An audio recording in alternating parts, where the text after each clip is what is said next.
नाश्त्यासाठी पालक पराठा, पालक पुरी खाऊन कंटाळा आला असेल तर हे झटपट बनणारे पालक कटलेट बनवून बघा. पालक कटलेट बनवण्यासाठी लागणारं साहित्य पाहू. इथे मी 2.5 वाटी बारीक चिरून घेतलेला पालक घेतला आहे. हा पालक मी निवडून स्वच्छ धुवून कोरडा करून घेतला आणि मग तो बारीक चिरला. त्यानंतर पालकाबरोबरच 1 वाटी पोहे, 4 ते 5 हिरवी मिरची, आलं आणि अर्धा लिंबू घेतला आहे. 1 वाटी भिजवलेली हरभरा डाळ आणि 1 वाटी बारीक चिरलेला कांदा. सगळ्यात आधी पोहे स्वच्छ धुतले आणि ते भिजत ठेवून दिले. आता मिक्सरच्या भांड्यामध्ये चणा डाळ घ्यायची. ही चणा डाळ स्वच्छ धुवून 2 तास पाण्यामध्ये भिजवलेली आहे. सकाळी नाश्त्यासाठी जर तुम्ही पालक कटलेट बनवणार असाल तर रात्री झोपण्यापूर्वी चणा डाळ स्वच्छ धुवून ती पाण्यामध्ये भिजत ठेवा. आता या चणा डाळीमध्ये आलं, हिरवी मिरची आणि 1 चमचा जिरं घालायचं आणि पाणी न घालता ही चणा डाळ मिक्सरला जाडसर वाटून घ्यायची.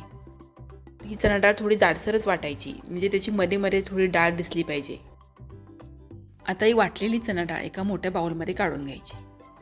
त्याबरोबरच आपण जे पोहे भिजवून ठेवले होते ते पोहे यामध्ये घालायचे, पण पोहे घालताना ते हाताने छान कुस्करून घ्यायचे. आता यामध्ये बारीक चिरलेला कांदा घालायचा आणि बारीक चिरून घेतलेला पालक घालायचा. पालक जेवढा शक्य होईल तेवढा बारीक चिरून घ्यायचा. आणि कटलेटसाठी पालक वापरताना तो चांगला कोरडा असला पाहिजे. तो जर ओला असेल तर या मिश्रणाला पाणी सुटेल. आता चवीनुसार मीठ घालायचं आणि अर्धा लिंबूचा रस पिळायचा. या कटलेटमध्ये सगळ्या पदार्थांपेक्षा पालकाचं प्रमाण जास्त ठेवायचं आहे. मी ते 2.5 वाटी पालक घेतला आहे. तुम्ही 3 वाटीही घेऊ शकता. आता हे सगळं मिश्रण छान एकजीव करून घ्यायचं आहे. हरभरा डाळ जास्त वेळ भिजली असेल तर ती जास्त पाणी शोषून घेते आणि मग इथे हे मिश्रण पातळ होऊ शकतं.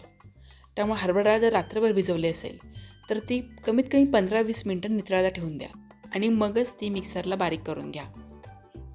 आणि एवढं सगळं करूनही जर हे मिश्रण पातळ झालं असेल, ह्याची अशी गोळी बनवता येत नसतील तर यामध्ये 1 ते 1.5 चमचा बेसन मिसळा आणि मग ह्याची कटलेट बनवायला घ्या. आपलं हे पालक कटलेटचं मिश्रण अगदी व्यवस्थित तयार झालं आहे. अजिबात पातळ किंवा घट्ट झालेलं नाही. त्याची गोळी अगदी व्यवस्थित तयार होत आहेत. आता आपण त्याचे कटलेट बनवायला घेऊ. कधी आयत्या वेळी असं वाटलं की चला पालक कटलेट बनवू, पण आपल्याकडे चणा डाळ जर भिजवलेली नसेल तर मग काय करायचं?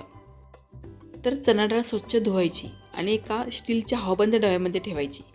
त्यामध्ये चणा डाळ भिजेल इतपत गरम पाणी घालायचं. डब्याला घट्ट झाकण लावायचं आणि डाळ भिजण्यासाठी डबा अर्धा तास ठेवून द्यायचा. पालक स्वच्छ धुवून कोरडा करून तो चिरेपर्यंत चणा डाळ अगदी व्यवस्थित भिजलेली असेल. पालक कटलेट बनवून तयार आहेत. आता शॅलो फ्राय करू. त्यासाठी पॅनमध्ये तेल गरम करून घेतलं आणि आता हे पालक कटलेट फ्राय करायचे.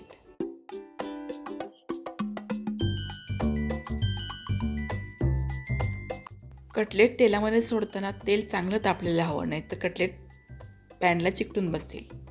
आणि मध्यम गॅसवर हे कटलेट आपल्याला दोन्ही बाजूनी छान खरपूस भाजून घ्यायचे आहेत. तपकिरी रंगावर आपल्याला हे कटलेट दोन्ही बाजूनी भाजून घ्यायचे आहेत. कटलेट बनवण्यासाठी मी जे साहित्य घेतलं होतं त्यामध्ये 12 कटलेट तयार झाले आहेत. डाळ भिजवलेली असेल तर फक्त 15-20 मिनिटांमध्ये हे कटलेट तयार होतात. आता कटलेट तयार झाल्यानंतर बघा, यामध्ये पालक तर दिसतोच आहे, पण त्याबरोबर चणा डाळ ही दिसते. वरून कुरकुरीत आणि आतून खुसखुशीत असे पालक कटलेट तुम्हाला कसे वाटले मला कमेंट करून नक्की सांगा. व्हिडिओ लाईक आणि शेअर करा. चॅनलवर नवीन असाल तर सबस्क्राईब करा.